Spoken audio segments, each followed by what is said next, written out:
Hi, everybody, and welcome to Alex Erm's Clips. Some people don't truly appreciate what they have until they've lost it. And it's not just about material things like comfort, security, or money. It can be about family, too. Unfortunately, as life often shows us when it comes to family, once it's broken, you can't always put things back the way they were. Our new video is about exactly that kind of situation. 7 months ago, I discovered the heartbreaking truth. My wife had been cheating on me. The betrayal hit me like a freight train, and I went through all the stages: denial, anger, sorrow, and even desperation. I kept wondering, how could she do this to me, to us? For months, I spiraled into depression, trying to salvage any hope of repairing what I thought we had. I never confronted her, not directly anyway, but inside, I was a wreck. She must have known that I knew. I mean, how could she not? But she didn't seem to care. Or maybe in some twisted way, she figured I'd never do anything about it.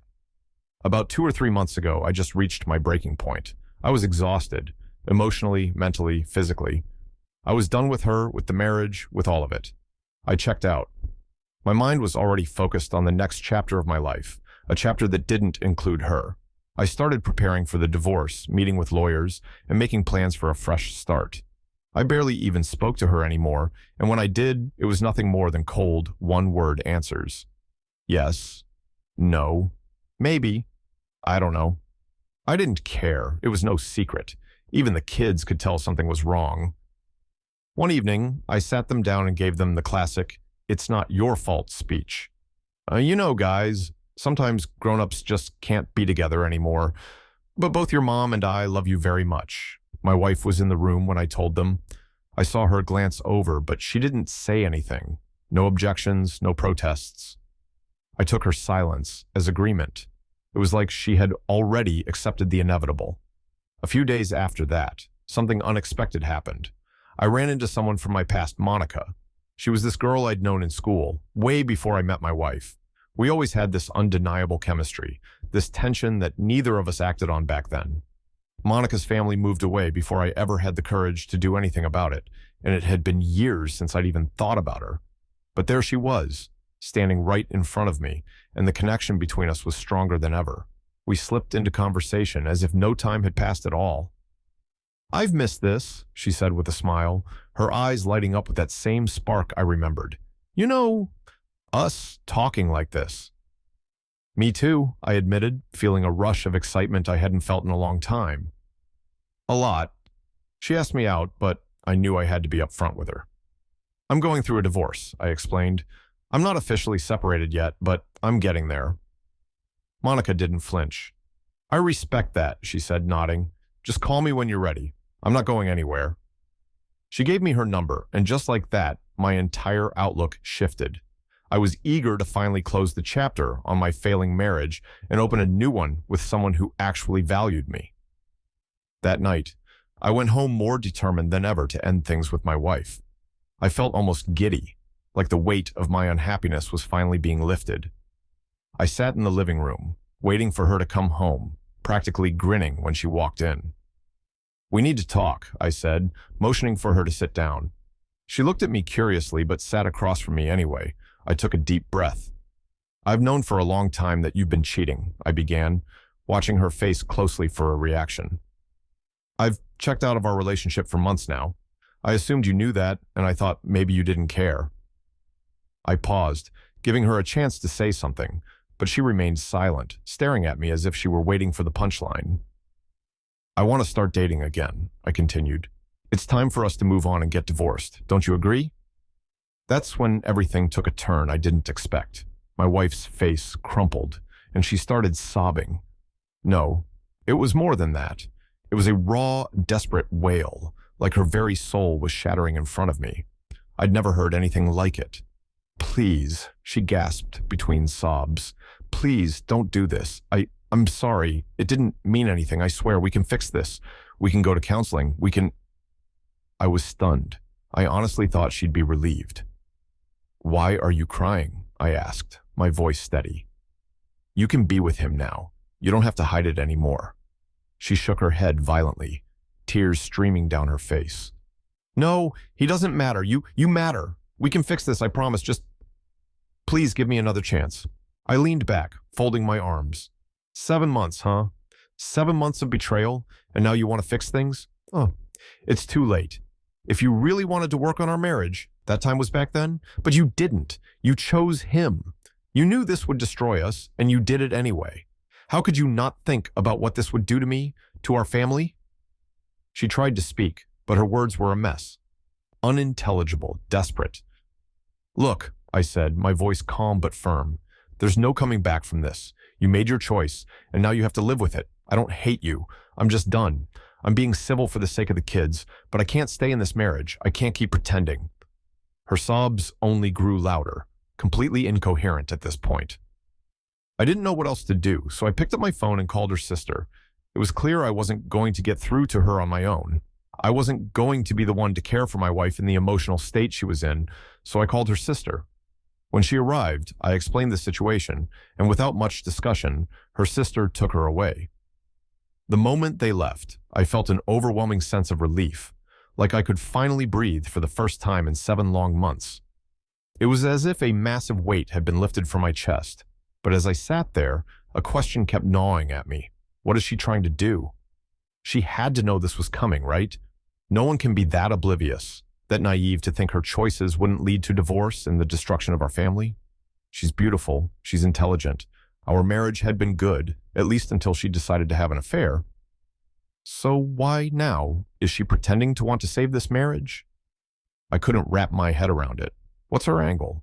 Does she genuinely believe we can reconcile after everything she's done? Surely she must have some ulterior motive. But what? Is it fear? Maybe she's worried I'll expose her to others. I do have plenty of evidence of her affair, and since we live in a European country where adultery can impact alimony, she stands to lose a lot. Or maybe she's afraid I'll tell the wife of her affair partner. He's married, after all. Could that be it? Does she think throwing herself at my mercy will make me keep quiet? The more I thought about it, the more frustrated I became. None of this made any sense. I started typing out my thoughts, hoping that putting everything down in words would bring some clarity, but it only left me more confused. Update. Thank you to everyone who's reached out. The support has been overwhelming, and while I haven't been able to respond to everyone, I've tried to read everything. It's helped in ways I can't even begin to describe. 3 days after that conversation with my soon-to-be ex-wife, I was a mess. I hadn't slept properly since that night, and I found myself passing out at my computer, still reading through messages. When I woke up the next morning, the imprint of my keyboard was etched into my face, but something had shifted in me. I had clarity. I needed to get organized, to sort through everything systematically. So, I made lists. I grabbed a stack of papers and started putting headlines at the top of each one. The kids, my marriage, Monica, questions to ask my wife. I taped them to the wall and started writing everything I could think of under each category. It helped. A lot. I realized that more than anything, I needed to focus on what really mattered, what was truly important to me moving forward. The kids were my top priority. They had to come first, no matter what. I was determined to step up and support them through this, no matter how painful it was for me. I planned to increase our family time, go on more trips together, and make sure they had as much love and attention as possible. I even reached out to the rest of my family, asking them to be there for the kids as a support system. I also made plans to speak with their teachers and coaches, ensuring that they'd have the support they needed from all sides. There was one more uncomfortable issue I had to face. I'd scheduled both an STI test for myself and a DNA test for the kids. The thought that they might not be mine kept gnawing at me, and as painful as it was to even consider, I had to know the truth. If they weren't mine, there might be medical or family history they'd need to know about. Or what if they wanted to find their biological father someday? I had to be sure for their sake and for mine.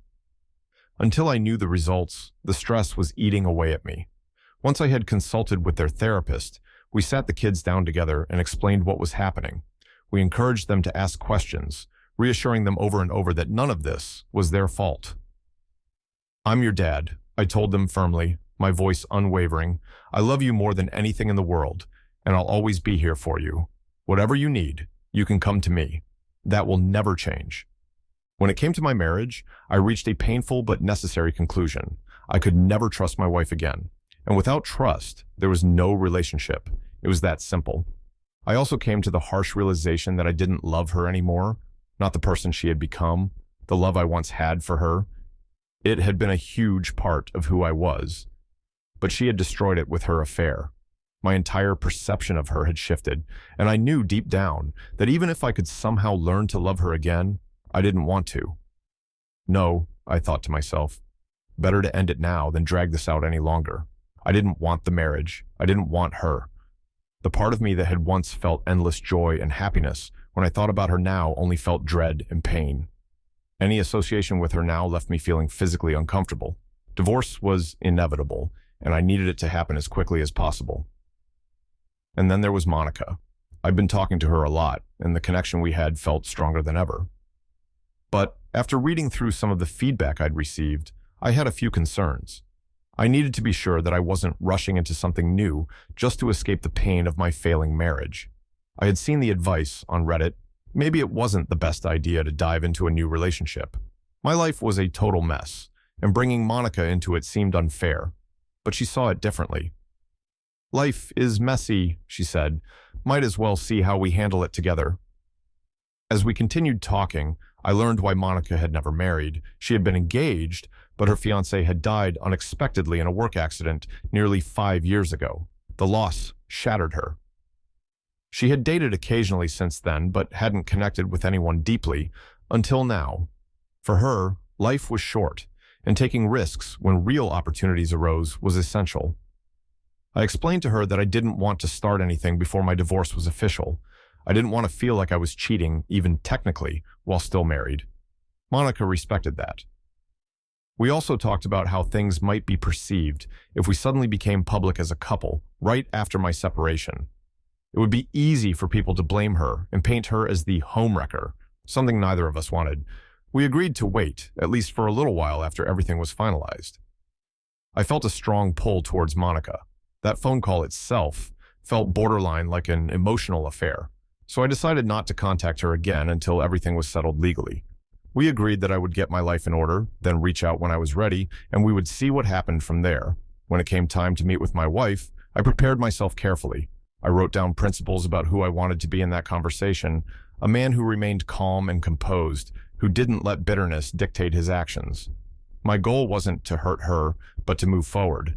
The main focus had to be our children and how we could co-parent effectively. I also made a list of questions to understand why she had the affair and what she expected going forward. I wasn't going to give her false hope or manipulate her into agreeing to anything just to benefit me in the divorce. I was committed to acting fairly. I'd divide our assets equally and agree to 50-50th custody. No matter how terribly she had treated me, I wouldn't stoop to her level. I wanted to be able to look back on my actions with a clear conscience, now and in 20 years. I hated her for what she did to me, to us, and to our children. But I couldn't hate the memories of the good times we shared. I loved the life we had built together and the children we raised. Moving forward, I would try to remember her in that light, rather than as the woman who cheated on me. Carrying hatred in my heart wouldn't help me heal. Eventually, I knew I had to forgive her to truly move on. Before her betrayal, I had believed we had a great marriage. We made love every day, spent quality time together, and rarely argued. We sacrificed for each other willingly. I had been open with her, and I thought she was with me too, but her actions revealed a different reality. When Saturday came, I went to see her. Her sister had warned me she wasn't in good shape, and she wasn't wrong. My soon-to-be ex-wife looked terrible, bloodshot eyes, swollen face, unkempt hair. She seemed like a shadow of herself, as if she had imploded. She hadn't slept or eaten much all week, I could tell. As we sat down, I noticed she was trembling, almost uncontrollably. Yet, I felt surprisingly calm. I no longer felt compassion for her as a spouse. Instead, I felt detached, as though I were watching an actor in a tragic film. It was a strange feeling, confirming for me that I no longer loved her. I just sat there, waiting for her to gather herself enough to speak. When she finally did, it was like a dam bursting. She couldn't stop apologizing. Every other word was, "sorry." To my surprise, she didn't try to shift the blame onto me. Her sister cried too, sometimes berating her between sobs. It became clear that her sister had warned her this might happen. Apparently, Her sister had lost her own fiancé in a similar way due to infidelity. My wife confessed that her sister's cheating had triggered a sort of midlife crisis in her. It made her start thinking about infidelity, and eventually, she developed an infatuation, a crush on the guy she had the affair with. She said she never thought I would find out or that anyone would get hurt. It was entirely selfish. In her mind, she convinced herself that she deserved this fling, that I would have supported it if I knew how happy it made her. She believed the affair would run its course, and afterward, we could all return to our happy family life as if nothing had happened. She had no idea I had found out until I started to emotionally check out of our relationship. Only then did she begin to question what was happening. I learned that she had broken things off with her affair partner about a month and a half ago. The excitement had started to fade. She handed me her phone to prove it. She had blocked him. When I unblocked the number, a flood of messages poured in, dating back to when she ended things. She had been trying to reconnect with me during that time, but I wasn't open to anything. I had distanced myself completely. She truly believed we could still find our way back to each other and emerge stronger from all this. But when I confronted her and she looked into my eyes, the reality of it hit her like a ton of bricks. This was the end. I tried asking her what had been going through her mind, what made her think she had the right to do this to us, to our children. It was obvious. It was all selfishness. There was nothing else behind it. I realized, like many people had pointed out to me, that I would never get the answers I was looking for because there were no justifiable reasons for cheating. Therefore, no answer would satisfy me. In a strange way, I found closure during that conversation. I got to explain how deeply she had hurt me, how much pain she had caused. I made her accept responsibility for breaking our marriage and for the fact that our children would grow up in a broken home. Somehow, this gave me a strange sense of peace. She had been reading everything she could about fixing a marriage after infidelity. She had a complete timeline and a signed, detailed confession prepared for me. I didn't read it. I handed it directly to my lawyer. She begged for a second chance, said she would do anything. I told her I didn't believe her. In fact, I didn't believe anything she said anymore. I just didn't trust her. She asked me what she could do to fix it, and I told her, "You broke it. If you don't know how to fix it, how can you expect me to come up with a solution?" I asked her what she would say if she were in my shoes. After a lot of back and forth, she admitted that if the roles were reversed, she probably wouldn't forgive me either. I told her that I had gotten tested for STIs and planned to do a DNA test for the kids. That hit her hard. She completely broke down for about 20 minutes. She insisted it was the only time she had cheated, that nothing like this had ever happened before. But again, after some discussion, she conceded that I had no reason to believe her. If she were in my position, she would probably do the same. I asked if the affair partner's wife knew. She didn't. I told her that his wife deserved to know and asked whether she planned to tell her or if I should. She asked me if I would consider reconciliation or marriage counseling if she told her. I said no, but that it might help me regain a tiny bit of respect for her. She promised to tell the affair partner's wife and said she would go to HR and confess everything. But again, I told her I didn't really believe her. She swore she would never be with anyone else and would spend the rest of her life trying to win me back. I didn't believe that either, but I didn't bother arguing. By then, the conversation was redundant. She even offered me a one-sided open marriage, full access to all her communication, complete transparency, 24/7 availability. I told her that I had spoken to Monica and was waiting because I didn't want to cheat.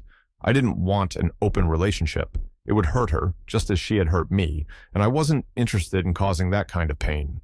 Besides, I didn't want to be her jailer. Constantly snooping on her and being suspicious wasn't a foundation for a healthy relationship. I wasn't interested in intimacy without a deeper connection. Mechanical sex meant nothing to me. I could take care of that on my own if necessary. By this point, we were all exhausted. We had been talking for over 5 hours, and my wife had been crying nearly the entire time, ranging from bad to absolutely horrifying. It was done.